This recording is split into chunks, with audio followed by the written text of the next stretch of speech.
एक डाउट अभी ये आया था कि सर ये जो टेंशन फोर्स है ये 20 न्यूटन के बराबर क्यों नहीं है, टेंशन फोर्स 20 न्यूटन के बराबर क्यों नहीं है, ये क्वेश्चन है। Why capital T is not equal to 20 newton, है ना। ये इन्होंने क्वेरी पूछी है कि 20 न्यूटन और टी बराबर क्यों नहीं है। तो इसका आंसर देते हैं। देखो, ये जो क्वेरी आपने पूछी है कि 20 न्यूटन और टी बराबर क्यों नहीं है, देखिए एक नेक्स्ट पेज पे आओ, नेक्स्ट पेज पे देखो। सबसे पहले मैं आपको ये एक क्वेश्चन ये दूंगा कि मान लो आपके पास एक स्ट्रिंग है और वो स्ट्रिंग आपने किसी वॉल से अटैच कर रखा है, आपने ये स्ट्रिंग किसी वॉल से अटैच कर रखा है।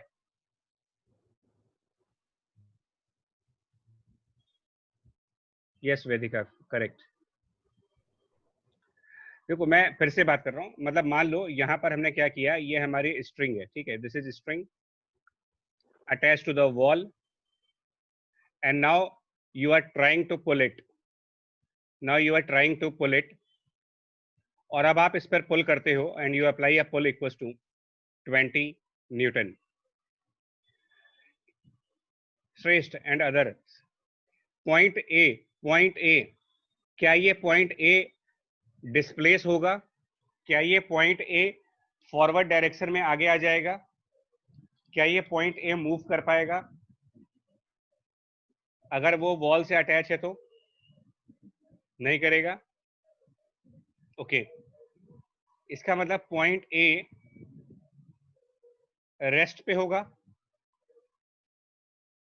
नाउ न्यूटन फर्स्ट लॉ क्या बोलते हैं, अगर आप न्यूटन फर्स्ट लॉ की स्टेटमेंट को रिकॉल करो, फर्स्ट लॉ, तो what is the criteria where some particle can be at rest, what is the criteria where a particle can be at rest as per the Newton first law? क्या हो सकता है कि वो rest पे रहे? नहीं, point will be at rest but how? Newton first law, उन्होंने इसी बारे में स्टेटमेंट दिया था कि क्राइटेरिया क्या होना चाहिए जहां पर एक पार्टिकल रेस्ट पे हो सकता है। हाँ, और उनका आंसर है there is no external force, there is no external force. But यहां पर तो आप 20 न्यूटन का फोर्स लगा रहे हो, तो नो कैसे कह सकते हो, ये 20 न्यूटन तो लग रहा है इस तरफ यार, 20 न्यूटन फोर्स तो लग रहा है ना, तो फिर जीरो कैसे हुआ फोर्स? न्यूटन फर्स्ट लॉ कैसे जस्टिफाई करोगे? यहां पर पॉइंट नंबर ए को तो आप पुल कर रहे हो, उसके बाद भी वो रेस्ट पे है, तो ऐसा कैसे हो सकता है? इसका मतलब राइट परुष, कि जो आप पुल कर रहे हो दैट पुल इज बैलेंस्ड, वो पुल बैलेंस हो गया है स्ट्रिंग की वजह से। तो इसका मतलब एक दूसरा पुलिंग फोर्स आ गया यहां पर, another pull by the string, another pull by string and that will be capital T. तो यहां पर तो कह सकते हो कि कैपिटल टी बराबर 20, क्योंकि अगर ये बैलेंस नहीं होंगे, अगर ये बैलेंस नहीं होंगे तो पॉइंट ए रेस्ट पे नहीं होगा, which is as per Newton first law. ठीक है, यहां पर तो टेंशन फोर्स 20 होगा कि 20 न्यूटन आप लगाओगे तो 20 न्यूटन के बराबर स्ट्रिंग का पुलिंग फोर्स, जिसको टेंशन फोर्स कहते हो, वो आएगा। इसमें कोई डाउट, इसमें कोई डाउट नहीं है। लेकिन जो क्वेश्चंस हम और आप डिस्कस कर रहे हैं वो ये है, जिस क्वेश्चन को आप और हम डिस्कस कर रहे हैं वो थोड़ा डिफरेंट है। उसमें क्या कर रहे हैं, आप एक बॉक्स ले रहे हैं, एक दूसरा बॉक्स ले रहे हो, जिस क्वेश्चन को आप और मैं डिस्कस कर रहे हैं वो अलग है इससे, वो थोड़ा सा डिफरेंट क्वेश्चन है, और फिर इनके बीच में आपने एक स्ट्रिंग लगाई हुई है। ठीक है, अब इसमें क्या हो रहा है कि आप इस तरफ पुल करते हो, रणधीर न्यूटन थर्ड लॉ में इसलिए बैलेंस नहीं होता क्योंकि वो, मैंने पिछली बार भी इसका एग्जांपल दिया है, बार बार दे रहा हूं, action and reaction forces balance नहीं हो सकती क्योंकि वो सेम बॉडी पर नहीं होती हैं। मैंने इसको बार बार आपको एग्जांपल दिया है।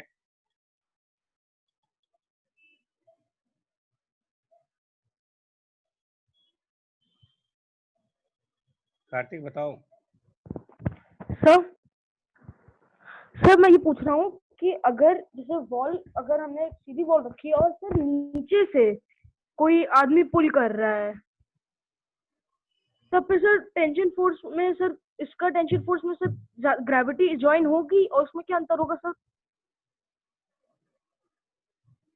चलिए देखिए भैया, कुछ वॉइस प्रॉब्लम हो रही है आज, है ना। इसको देखो यार, वॉइस प्रॉब्लम हो रही है कुछ।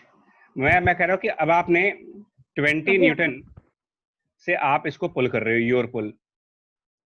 अब ये सिचुएशन वैसी है, इसको भी ए मान लो, इसको भी ए मान लो, सिचुएशन वैसी ही है। अब जैसे इस केस में पॉइंट ए जो है, इस केस में जो मेरा पॉइंट ए है, इसको बैकवर्ड डायरेक्शन में another pull by the string, same काम यहां पर भी होगा, यहां पर भी एक अनदर पुल होगा, another pull by the string. But ये जो पुल टी होगा ये 20 के बराबर नहीं होगा, ये पिछले क्वेश्चन से अलग है। हाँ जी,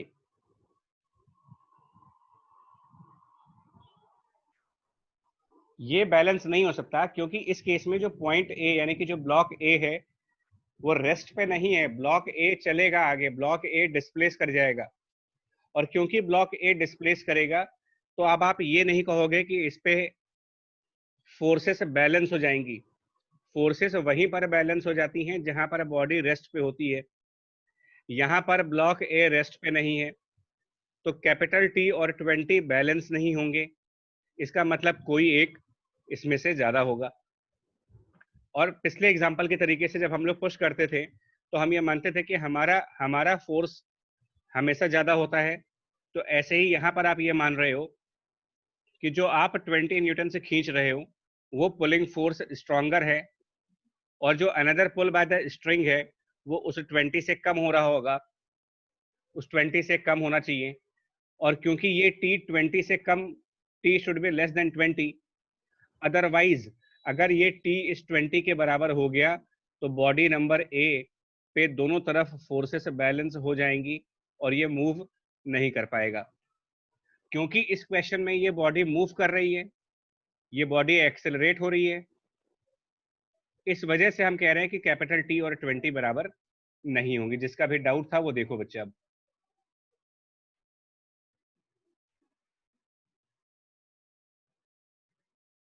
Kartik, downward pulling is not possible in this case, है ना। Downward pulling in this case is not possible, so let there be any additional force change in the tension force, and will there be any wait, Karthik, wait for that force. Randhir Yadav ji wait करो, आपका focus अभी इस diagram के ऊपर करिए, मैं वो उसका भी एग्जांपल ले रहा हूँ।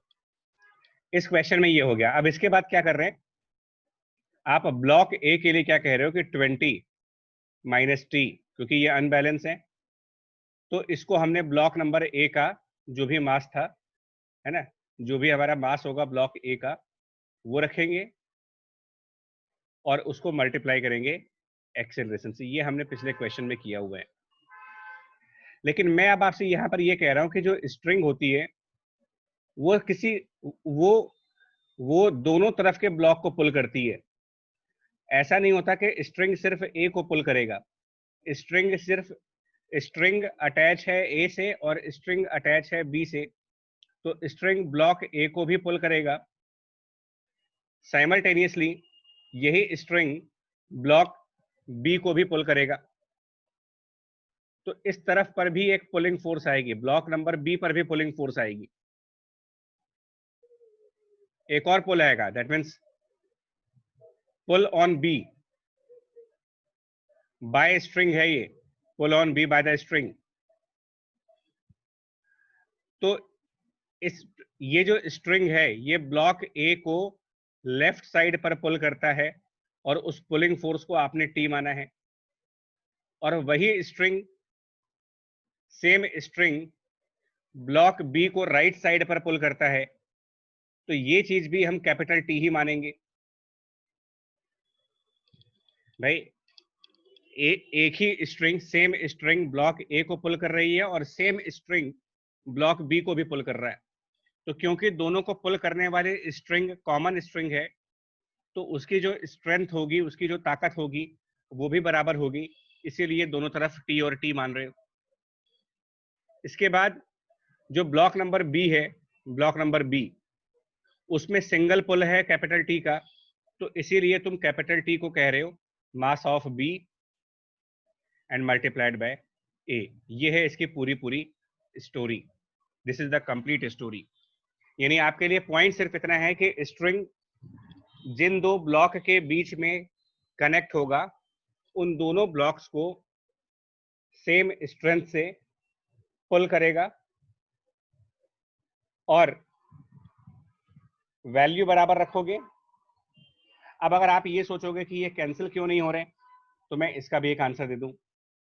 मतलब अगर किसी के मन में ये आ रहा है कि ये जो राइट वाला टी है और ये जो लेफ्ट वाला टी है, ये कैंसिल क्यों नहीं हो सकते, तो कैंसिल इसलिए नहीं हो सकते कि लेफ्ट साइड वाला टी ब्लॉक ए के ऊपर है और राइट साइड वाला टी ब्लॉक बी के ऊपर है। ये एक सेम बॉडीज पे नहीं है। देखो, इन दोनों टी को लगाने वाली बॉडी सेम है। मतलब स्ट्रिंग स्ट्रिंग स्ट्रिंग ही ब्लॉक ए पर लेफ्ट साइड पर टी लगा रहा और स्ट्रिंग ही ब्लॉक बी पर राइट साइड टी लगा रहा। दैट मीन्स फोर्स लगाने वाला तो एक ही है, लेकिन जिसके ऊपर फोर्स लग रही है वो बॉडीज अलग अलग हैं। एक तरफ आप बॉडी ए पर फोर्स लगा रहे हो और एक तरफ बॉडी बी पर फोर्स लगा रहे हो।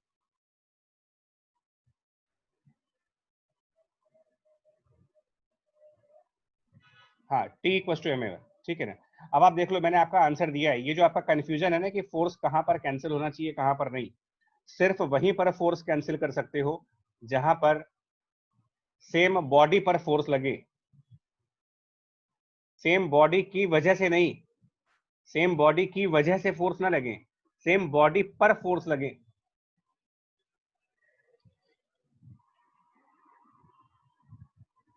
अबे अभी देखो, एक और एग्जांपल ले रहे हैं, ठीक है, क्लियर है। एक फटाफट एग्जांपल लो, अब इसको फास्ट करो जरा, अब थोड़ा सा फास्ट करिएगा, है ना, बिकॉज चैप्टर का लास्ट करना है। अब देखो, इसको हमने मान लिया कई सारे ब्लॉक ले लेते हैं, एक ब्लॉक, फिर एक और ब्लॉक लिया आपने, दो ब्लॉक, और फिर हमने मान लो एक और ब्लॉक लिया, तीन ब्लॉक हो गए, टोटल 3 ब्लॉक्स हो गए मेरे पास। ट्रेन का एग्जाम्पल ऐसे ही है, ट्रेन का एग्जाम्पल आप ले सकते हो इस तरीके से। टोटल 3 ब्लॉक्स हो गए और इनको मैंने कनेक्ट कर दिया और उसके बाद यहां पर खींच रहे हो, आप सबसे आगे वाले ब्लॉक को पुल कर रहे हो, आप सबसे आगे वाले ब्लॉक को खींचो। तो दिस इज माई और योर पुल, ठीक है। ये मान लेते हैं कुछ 40 न्यूटन का पुल है, और ये जो मासेस हैं यहाँ पर, या ये जो मान लेते हैं 40, ठीक है, 40 न्यूटन का पुल, ठीक है। और ये जो मासेस हैं, इनको आप ब्लॉक ए नाम दे दो, ब्लॉक बी नाम दे दो और ब्लॉक सी नाम दे दो। ब्लॉक ए जो है वो 10 किलोग्राम का ब्लॉक है, ब्लॉक बी मान लो 6 किलोग्राम का ब्लॉक है, और ब्लॉक नंबर सी जो है वो लेट्स से कुछ और मान लेते हैं 24 किलोग्राम है। ब्लॉक सी हैवी है, 24 किलोग्राम है। तो 10 किलोग्राम, 6 किलोग्राम एंड 24 किलोग्राम के ये ब्लॉक्स हैं, और ये बधे हैं, ए और बी आपस में अटैच हैं by the string 1 and B and C they are attached with string number 2। तो इस क्वेश्चन में फर्स्ट पार्ट है कि एक्सेलरेशन क्या होगा, और सेकंड पार्ट क्या है, टेंशन इन द स्ट्रिंग क्या होगा। अब आप इसको समझो क्या है, टेंशन इन द स्ट्रिंग निकालना है तो कैसे होगा। मेरा कंसेप्ट इसमें समझ लो, जो कंसेप्ट तुमको समझाने की कोशिश की जा रही है वो समझ लो अर्नव। देखिए क्या है, आप जो पुल करते हो वो तो अपनी जगह पे है ही। ये जो स्ट्रिंग्स हैं, स्ट्रिंग जहां पर भी होती है उसका काम बॉडीज को पुल करने का होता है, खींचने का होता है। सारांश आंसर सही है। तो स्ट्रिंग नंबर 1 ए को लेफ्ट साइड पुल करेगा, स्ट्रिंग नंबर 1 ए वाले को लेफ्ट पुल करेगा और वही स्ट्रिंग बी वाले को राइट पुल करेगा। स्ट्रिंग 1 ए वाले को लेफ्ट साइड पर पुल करेगा और उसको आप T1 मान लो, और वही स्ट्रिंग ब्लॉक बी को राइट साइड पर पुल करेगा विद द सेम स्ट्रेंथ, उतना ही फोर्स T1 लगा करके। ये T1 कैंसिल मत कर देना, क्योंकि ये T1 सेम बॉडी पे नहीं है। जो पहला वाला T1 आपको दिखा रहा है, जिसको मैं सर्किल कर रहा हूं, ये वाला T1, ये T1 पुल ऑन ए है बाय स्ट्रिंग 1, और ये जो दूसरा वाला T देख रहे हो, ये पुल ऑन बी है बाय द स्ट्रिंग 1। तो बोथ आर बाय स्ट्रिंग 1, ये चीज तो कॉमन है, but they are not on the same body. This is on A, now it is on B, they can not be cancelled.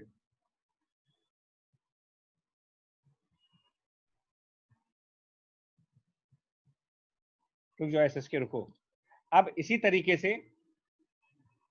से जो मेरा string number 2 है, वो ब्लॉक बी को लेफ्ट साइड पर पुल करेगा और ब्लॉक सी को राइट साइड पर पुल करेगा। ये दो पुलिंग फोर्सेस आएंगे यहां पर, और इनको क्या लिखोगे? इनको, क्योंकि ये स्ट्रिंग अलग है, इसकी ताकत अलग होगी, तो इसको आप T2 से लिखो, T2। अब ये जो T2 आप देख रहे हो, मैं कंप्लीट कर रहा हूं इसको। अब आप कंफ्यूजन मत रखना अपने पास। This is pull on B by string 2, and this T2 on the left side is pull on block C by string 2। अब रुको, अभी मैं आपके आंसर देख रहा हूं। अब क्वेश्चंस बताने, अब इक्वेशंस कैसे आएंगी, इसके बाद आती है इक्वेशंस। तो इक्वेशंस कैसे बनाओगे, देखो। सबसे पहले ब्लॉक नंबर ए के लिए, तो ब्लॉक नंबर ए पर 40 माइनस T1 और उसका मास 10 इंटू ए। फिर ब्लॉक नंबर बी पर आओ।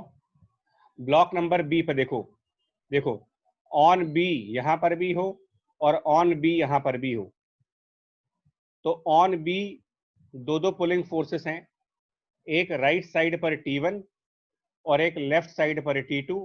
तो T1 माइनस T2 बराबर 6A। और ब्लॉक सी, तो ऑन सी एक ही पुलिंग फोर्स है, वो है T2 और कुछ नहीं है, इक्वल टू उसका मास 24 इंटू ए। ये तीन इक्वेशंस हो गई हमारी, फर्स्ट इक्वेशन, सेकंड इक्वेशन और थर्ड इक्वेशन। अब इन तीनों इक्वेशंस को आप ऐड करो, तीनों इक्वेशंस को ऐड कर दो, उससे तुम्हारा जो आंसर बनेगा वो a इक्वल टू 1 बनेगा,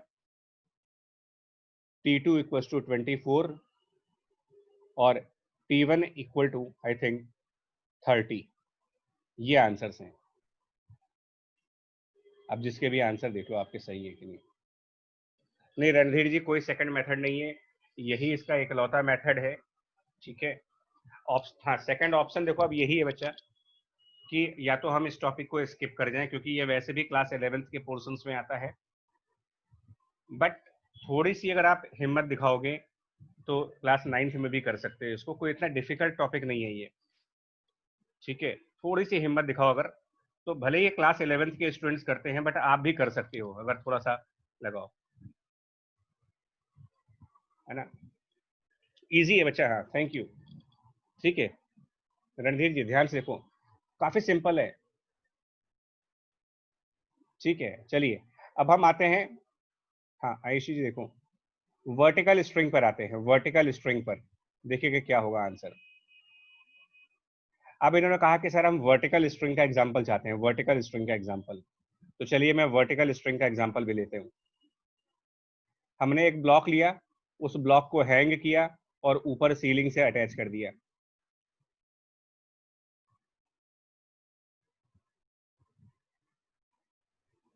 नहीं स्किप नहीं करेंगे बच्चा, स्किप नहीं करेंगे, टॉपिक स्किप नहीं करेंगे, रिलैक्स कर जाओ, क्योंकि हमें देखिए ये एक हैंगिंग ब्लॉक का एग्जांपल लूं।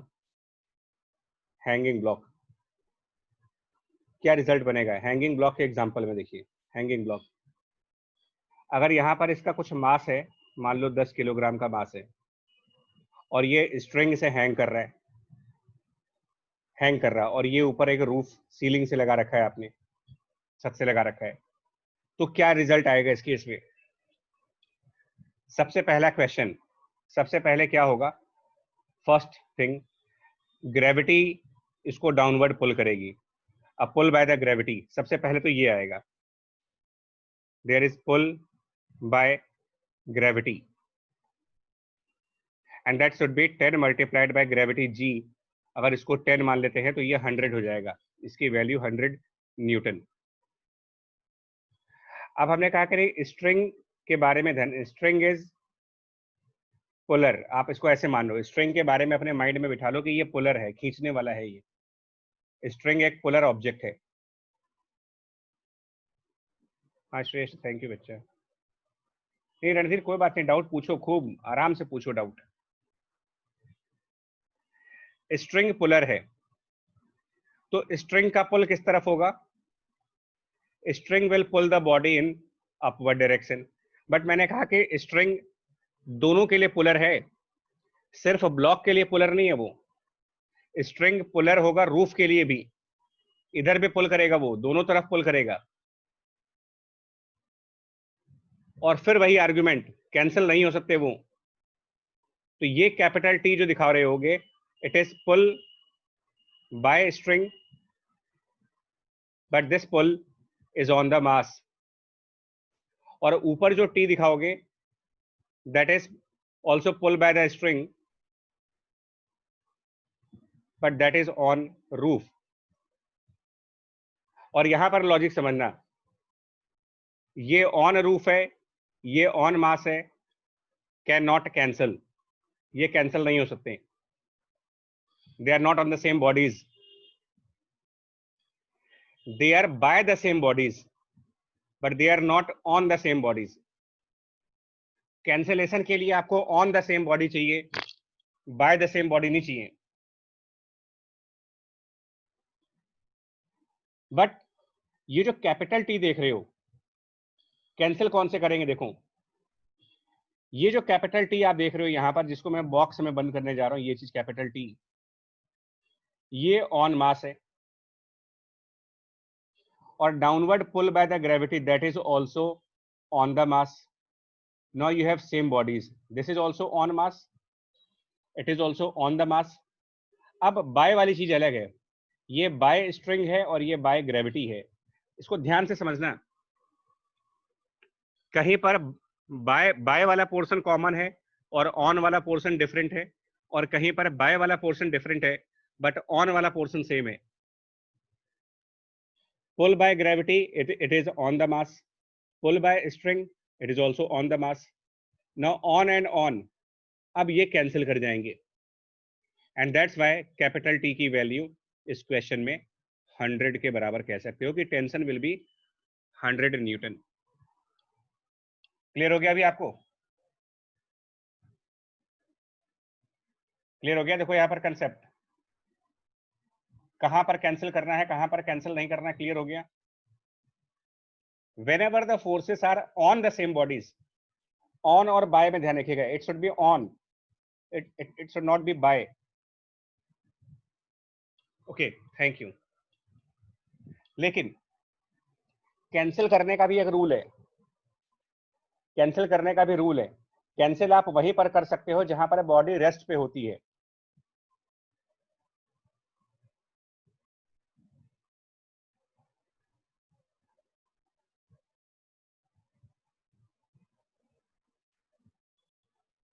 नहीं, श्रेष्ठ Vishwakarma, when the two people are pushing each other, those people are on the ground।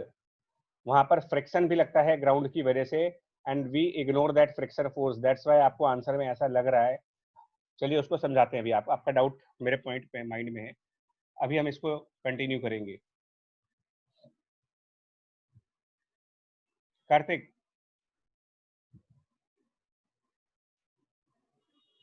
Kartik wait बच्चा, वेट, कार्तिक वेट, है ना। हैंगिंग ब्लॉक का मैं एक और एग्जांपल लूं, ठीक है ना। मैं हैंगिंग ब्लॉक का एक और एग्जांपल ले लूं, फिर आते हैं वन मोर एग्जांपल, ठीक है।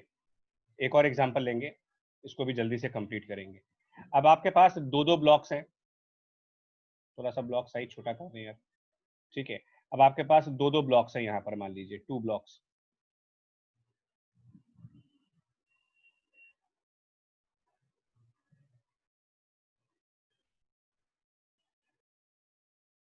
ठीक है, देखो हम यहाँ पर एग्जांपल ले रहे हैं 2 ब्लॉक्स का सिस्टम, 2 ब्लॉक्स हैं और ये कनेक्टेड है बाय द स्ट्रिंग। तो ये आपस में यहाँ पर कनेक्ट हो गए और फिर ये ऊपर कनेक्ट हो गए और फिर यहाँ पर ये ऊपर सीलिंग से कनेक्ट हो गए, ऐसे कनेक्ट हो गए। ग्रेजुअली करो, ग्रेजुअली आपका सारा काम होगा, बट ग्रेजुअल वे में होगा ना। आप चाहोगे कि एक बार में हो जाएगा, तो वो नहीं हो सकता बच्चा। यहाँ पर मान लेते हैं कि ये 10 किलोग्राम की बॉडी है और ये 20 किलोग्राम की बॉडी है। ये दो अलग अलग बॉडीज हैं। ये आपका स्ट्रिंग नंबर 2 है और ये स्ट्रिंग नंबर 1 है। तो अब आप इसमें कैसे कैसे फोर्सेस दिखाओगे, क्या क्या फोर्सेस दिखाओगे और किसकी वैल्यू किसके बराबर होगी, ये सब चीजें। हाँ रणधीर, फ्लूइड फ्रिक्शन वगैरह भी आएगा, बट उसको अभी छोड़ दीजिए। अभी आप इसमें देखो ना कि पुलिंग फोर्सेस कहां पर आएंगे, पुलिंग फोर्सेस। तो सबसे पहले एक डाउनवर्ड डायरेक्शन में, ठीक है, दिस इज, जल्दी से कंप्लीट करेंगे यार। एक डाउनवर्ड डायरेक्शन में it is pull by earth, but it is on 10 kilogram, it is on 10 kilogram और इसकी वैल्यू होगी 100। स्ट्रिंग पुलर होता है, स्ट्रिंग पुलर्स होते हैं। तो स्ट्रिंग 1 की वजह से एक अपवर्ड पुल इधर आएगा और एक डाउनवर्ड पुल, दोनों तरफ से पुल आएगा स्ट्रिंग 1 की वजह से। तो ये जो ऊपर वाला पुलिंग फोर्स है, इसको आप T1 कह दो और ये भी T1 कह दो। बट पहला वाला जो T1 है, it is pull by string 1 on 10 kilogram. और इसके ऊपर वाला जो T1 देख रहे हो, ये पुल बाय स्ट्रिंग 1 है but on 20 kilogram. String number 2 पे आओ। स्ट्रिंग नंबर 2 वो भी पुलर है, तो ये 20 kg को ऊपर की तरफ पुल करेगा और सीलिंग को डाउनवर्ड पुल करेगा। स्ट्रिंग 2 भी पुलर है। तो ये जो ऊपर दिखाएंगे इसको हम T2 लिखेंगे, इसको हम T1 लिखेंगे, और ये जो T2 है, now this is pull by string 2 on 20 kg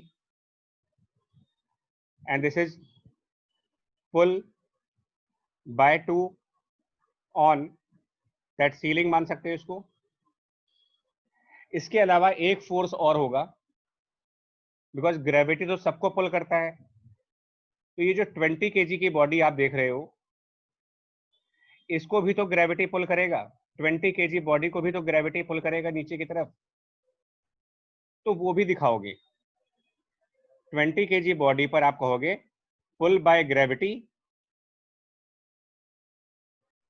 on 20 kilogram, और ये पुल कितना होगा, इक्वल टू 200, 20 मल्टीप्लाइड बाय जी। अब देखो कि कैंसिल कौन कौन से होंगे। कैंसिल कैंसिल इसलिए होंगे क्योंकि यहाँ पर कोई भी चीज मूव नहीं कर रही, क्योंकि यहाँ पर सारी बॉडीज रेस्ट पे हैं, कोई कहीं पर डिस्प्लेसमेंट नहीं कर रहा। तो न्यूटन फर्स्ट लॉ के हिसाब से हम सबको कैंसिल आउट करेंगे। यहाँ पर ये सारी फोर्सेस कैंसिल आउट करेंगी। कौन किसको कैंसिल करेगा, बहुत ही केयरफुली आप ध्यान से सुनना, बहुत केयरफुली एंड सुनिएगा।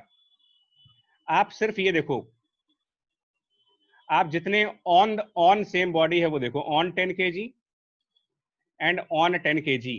आप अपने हिसाब से देख लो, क्या इसके अलावा कोई और है जो कि ऑन द 10 kg है। सिर्फ जो ऑन द सेम बॉडीज हैं उनको कैंसिल करो। क्या इन दो के अलावा कोई और है जो कि ऑन 10 kg है? आंसर मिलेगा नहीं है। तो ऑन 10 kg में दो है ना, एक T1 और एक 10। तो T1 इक्वल टू 100, ये आपका पहला आंसर हो गया। जरा ये देखना कि ऑन 20 किलोग्राम, यहां पर ऑन 20 किलोग्राम है, यहां पर ऑन 20 किलोग्राम है, और यहां पर ऑन 20 किलोग्राम है। ऑन 20 किलोग्राम में तीन तीन है, ऑन 20 किलोग्राम 3 है। उनमें से जो सेम डायरेक्शन में है, जिनकी डायरेक्शन सेम है, एक ही तरफ है, वो ऐड हो गए। तो ये जो T1 है नीचे की तरफ है, और ये जो 200 है ये भी नीचे की तरफ है, तो T1 प्लस 200 ये कैंसिल हो जाएगा ऑन 20 किलोग्राम T2 से, क्योंकि T2 ऊपर की तरफ है।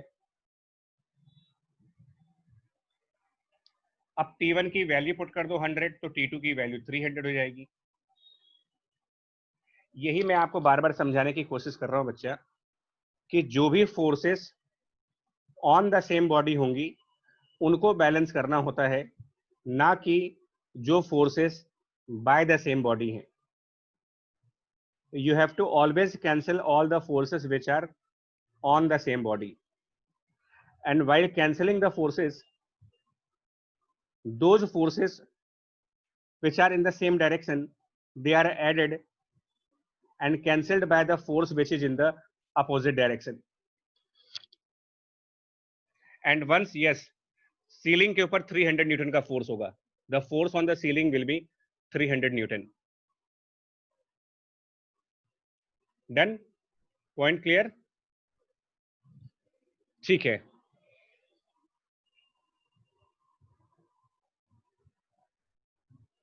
अनंत मणि दुबे, जो रूफ है वो एक अलग स्ट्रिंग से बंधा है, और दोनों ब्लॉक के बीच में स्ट्रिंग अलग है, उनका मटेरियल अलग होगा, धागा अलग होगा, तो उसकी स्ट्रेंथ, उसकी फोर्स लगाने की कैपेसिटी वो भी अलग हो जाएगी। इसीलिए मैंने एक को T1 माना है और एक को T2 माना है। One is T1, other is T2। और कार्तिक गौर, आपका जो क्वेश्चन है कि अगर हम एक डाउनवर्ड फोर्स लगाएंगे और एक राइट साइड भी फोर्स लगाएंगे, तो वो क्वेश्चन भी हम लोग कर सकते हैं, बट उसके लिए मुझे एक टॉपिक आपके सामने डिटेल में डिस्कस करना पड़ेगा, और वो टॉपिक है वेक्टर। चैप्टर है वेक्टर। मैंने इसको स्टार्ट तो किया था, लेकिन थोड़ा सा डिटेल में लेके चलना पड़ेगा आपको। तो जब मैं वेक्टर का चैप्टर इसके नेक्स्ट क्लास में ही कराऊंगा। हाँ, नहीं, वंस स्ट्रिंग्स आइडेंटिकल भी होंगी तो भी हमारा T1 T2 होगा, because they are not pulling the same bodies. String, upper string ceiling को पुल कर रहा है, नीचे वाले स्ट्रिंग ब्लॉक को पुल कर रहा है। तो श्रेष्ठ, ओहो सॉरी सॉरी सॉरी, अच्छा ये मेरी मिस्टेक हुई है, ओह सॉरी, मेरी मिस्टेक है। सीलिंग पर ये T2 होगा, ये मेरी तरफ से मिस्टेक है, ये T2 होगा। सीलिंग पर T2 होगा, वो अगर उसकी वजह से कंफ्यूजन है तो हाँ T2 होगा वो।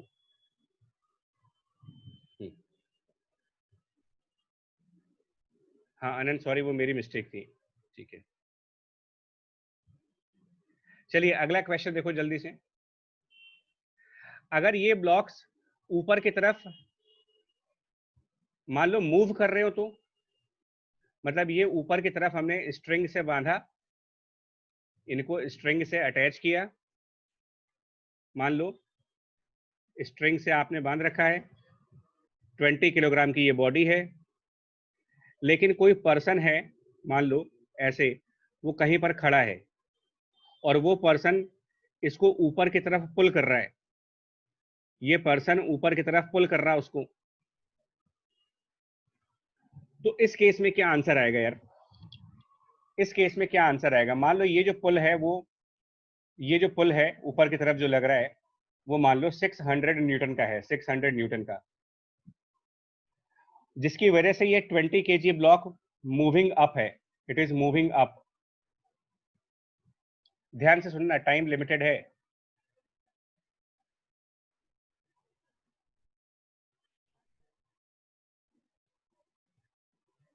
तो अब 20 किलोग्राम पर आप क्या बोलोगे? स्ट्रिंग पुलर होता है, स्ट्रिंग का मतलब सीधा सा है, स्ट्रिंग का मतलब पुलर, ये आपके माइंड में बिठा लो। तो कैसे कैसे फोर्स लगेंगे देखिएगा, कैसे कैसे फोर्स लगेगा। सबसे पहले ग्रेविटी का पुल नीचे की तरफ, ठीक है, pull by gravity 200 newton, this is the pull by gravity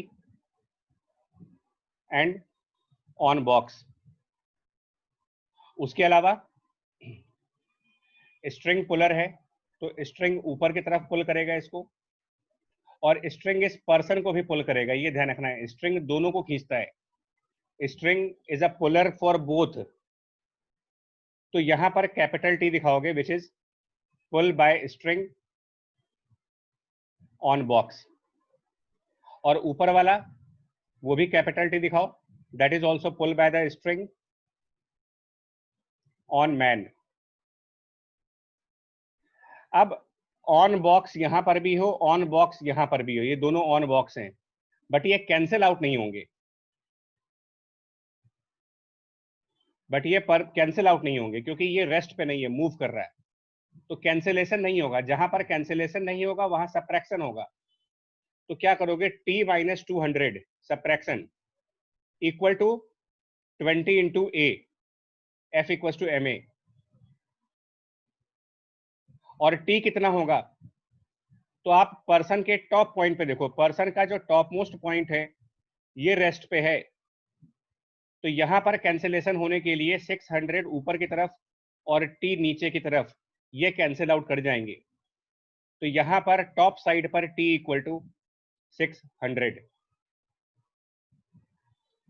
ध्यान से देख लो इस चीज को, पर्सन रुका हुआ है तो वहां पर t और 600 कैंसिल हो जाएंगे, लेकिन बॉक्स नहीं रुका हुआ है तो यहां पर कैंसिल नहीं होंगे, यहां सब्ट्रैक्ट होकर के वो f equal to M a बन जाएगा, f equal to M a. आगे आप सॉल्व